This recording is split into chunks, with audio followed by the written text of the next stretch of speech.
Battle 1. Oh, maybe if I can just figure out how to get the future into the request animation frame closure, it'll be easy to execute.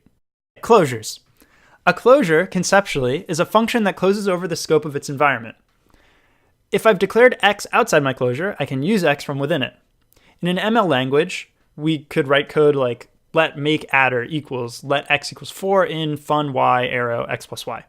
And here we're closing over X in the anonymous function we're returning from make adder. In Rust, there's a lot of nuance. First of all, there's no single type for a function from, let's say, U8 to U8. Again, like futures, function types are traits rather than concrete types themselves. Moreover, there are actually 3 different function traits for anonymous lambdas. Different traits are inferred based on how your lambda uses its closed over state. So fn says you can access your closed over state with an immutable reference. Fn mute gives you mutable access to your environment. And fn once can only be called once. The concrete types of the closures are gen-simmed. That means they're fresh types that basically say, I have a closure from line X to line Y that closes over the following pieces of data. This means you can't speak about closures using concrete types. You have to use the traits. Plus, there's another dimension. That is, for any given closure, you can choose to either move ownership of the data that is closed over, or you can borrow a reference to the closed over data. You indicate that you want to move the data with the move keyword on a closure.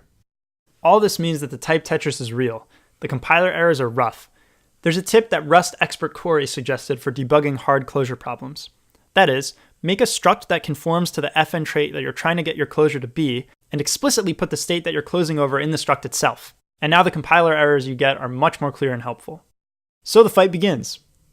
Unfortunately, there's no way I've found for saying, I'd like to borrow X and Y that I've closed over, but move Z. This means that if you need to move one thing, you need to move it all. Most of the closures I ended up needing have to be move because they outlive the functions that declare them. And sometimes it's tough to get things to move properly, but I figured out a secret. When in doubt, wrap it in an RC, or an RC ref cell.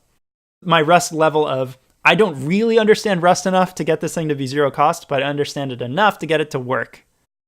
This is the warning. This may be bad noob Rust advice. RC.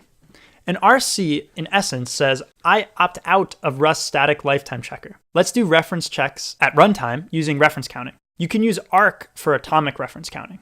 Reference counting works in the following way. Attach an unsigned integer count to a piece of data and set it to 1. Whenever another part of code would like to own the data, it increments the count. When it drops the data, it decrements the count. When the count hits 0, there are no owners, so we can free the memory. It's super cheap and pretty straightforward. The downside is, when it's used within a data structure like a doubly linked list with reference cycles or twisted mutual data dependency, you'll end up leaking memory. But most of the time you're fine, and there's like a Rust saying you don't ever need a doubly linked list. More informally, an RC lets you clone a T without actually copying the bytes, just bumping an integer. And when you have a cloned copy of the thing, you can easily move it into a closure. And when you're in the moved context, you can borrow the RC and you get yourself back an AND T, or an immutable reference to a T, which is the thing that you couldn't move easily before. Sometimes, and as is the case with the future, getting the AND T isn't enough. You actually need an AND mute T, or a mutable reference to a T. You can do this with an RC ref cell. A ref cell is an immutable piece of data that has interior mutability, aka we can actually change the T inside. So RC ref cell lets us clone, move into the closure, and then we can call borrow mute to get back an AND mute T. Blah. We finally got the future into the closure. And the docs say poll is what you use to drive the future forward one step. But poll is weird. Its target for some T colon future isn't a T, nor is it an AND T, nor is it an AND mute T. It's a pin of AND mute T. What the hell is that? And how do I make one? Battle 2, what the hell is pin? Pin is weird. Pin T means T is guaranteed to be in the same part of memory forever. It can never be moved. Honestly, I don't really understand this enough to explain it, and there isn't too much documentation I've found on the thing, so all I can tell you is I banged my head on the wall for a while until I figured out how to turn an RC ref cell T into a pin of AND mute T. And then there's also this unpin trait thing, which basically means I'm already not going to move. Pin means nothing for me. Anyway, poll takes a waker as a parameter. What is a waker? Battle 3, wake up. Let's dig into the poll business. How do futures really work? Well, they are types that conform to the trait future, which demands you implement a function poll that acts on a pinned future and take a reference to the waker. Let's consider a future that backs some sort of asynchronous I/O operation, like reading bytes from a socket. It's inefficient to pull on pull, pun intended, because we may have tens of billions of clock cycles where there is nothing new on the socket, and we really only care when there are bytes. The socket feature hooks into the OS kernel and is aware of the fact that bytes are here, so the idea is the waker is something that has some functions on it you can use to signal to your executor that you'd like to be woken up and pulled again. If we dig into a waker, it's this crazy vtable swapping, insane, unsafe thing in order to save a few pointer jumps. It's crazy, I have no idea how it works. But, there's a secret hidden crate, future utils. Under future utils, there's task, and under which there's a no-op waker. That no-ops all the wake calls into the future, and then you don't have to understand how to do the vtable stuff. And that's good enough for us. We can no-op it all because we'll just unconditionally tick on every request animation frame. And we did it. Let's look at the code now. Inside futuredriver.rs, we can write a tick function that works for any future that's also unpin. We consume any RC ref cell of f and do some dirty, unsafe things that seem to work, and according to at least one person that knows Rust, should be okay. And then we can call pull on the pin with a no-op waker. And now it works. We can drive the future with tick, and we'll see this in action in a bit. Now we can jump into future signals. In the future signals library, a signal is a reactive stream that's referentially transparent. It returns 0 or more results. It's composable with the decoupled execution context and is locally scoped. If you've used an observable in one of the RX frameworks, it's similar to that. Its API is very similar to that of futures in Rust, and you use impl signal everywhere, just like you use impl future everywhere, and you have combinators, and in the end you can observe the stream as a future, so we can pass it to our future driver we made and run the whole thing. Additionally, signals can be created in a few ways, one of which we'll actually use, called mutables. A mutable t represents a cell of memory that can be changed to a new t at any point that also has the ability to generate a signal t that fires the t whenever a write happens to the mutable. It's pretty cool how this works, and it's similar to the way read-write locks are implemented in Rust. Basically, you take a mutable reference to a lock that represents locking the data for writing, and no one else can read the data in the mutable while that's happening. When the lock is dropped, after it leaves scope, you can now take readable references to the data again. Basically, Rust compiler will stop you from breaking the read-write invariance of this data structure. It's really cool.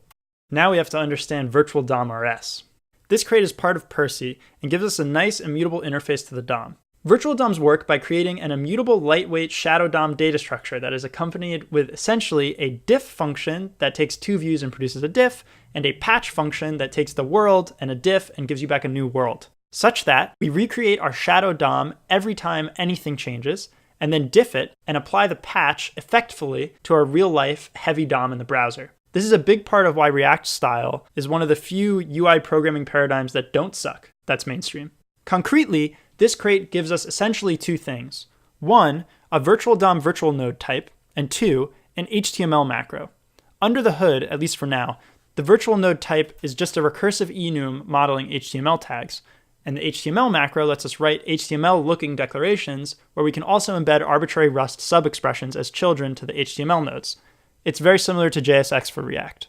There's more type Tetris to be had, but in order to really motivate why we need to deal with that, we should talk about the next part. With all that in place, we can finally start to think about what our UI framework might look like. By the way, I tried a bunch of things, but this is already a super long episode, so let's just jump to the one where I actually implemented non-trivial stuff on top of it.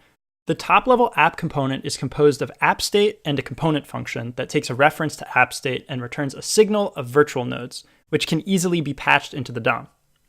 Notice, this is different already from Cycle.js. We do not take a signal as input, we just take state. App state might look something like this. We have one section for globals, one for component one state, etc. This is a so-called single atom state type framework, as all of the application state lives in a single atomic struct, sort of anyway.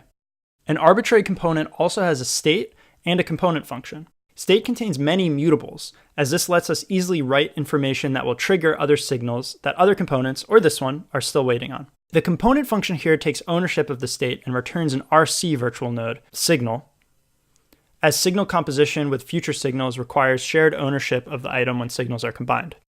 Components can be composed in two ways. We can make one a child of another, or we can make the two components siblings of one another.